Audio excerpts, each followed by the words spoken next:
આટલી બધી ઓલાની વચ્ચે મતલબ વિશાલભાઈ આ એક હંક લઈને બેઠા છે.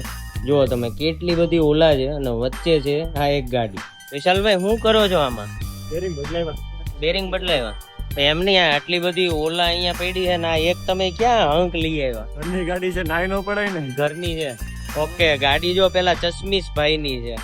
કરો તો ભાઈ, હાથ કરો. હા, દીપકભાઈની ગાડી છે. તો આપણે કેમ ના પાડવી? બાકી આ જુઓ તમે, આપણું કામ જે છે એ કમ્પલસરી ઓલાનું જ છે.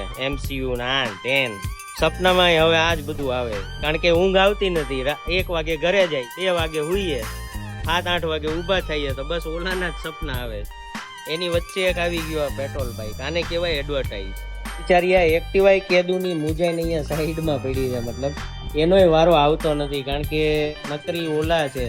એટલે આ ગાડી બિચારી મુજાઈને પડી છે કે હવે તો મને કંઈક કપડાં વપડા ફેરાવે તો હું મારા માલિકની પાસે જાઉં. મતલબ બાકી છે ને અમે ભાઈ મુજાઈને બેહી જાય છે. તમે લોકો મતલબ ફોલો ન કરો, વિડીયો જો પણ મતલબ એક ફોલો, મતલબ ત્યાં આમ એક આંગળી અડાડી દઉં, શું પ્રોબ્લેમ છે યાર? ધ ગેરેજ બોયઝમાં એક ફોલોવર વધી જાય. તમે ધ ગેરેજ બોયઝના મેમ્બર થઈ જાવ તો કરો ને ભાઈ, ફટાફટ ફોલો કરો ને ધ ગેરેજ બોયઝને.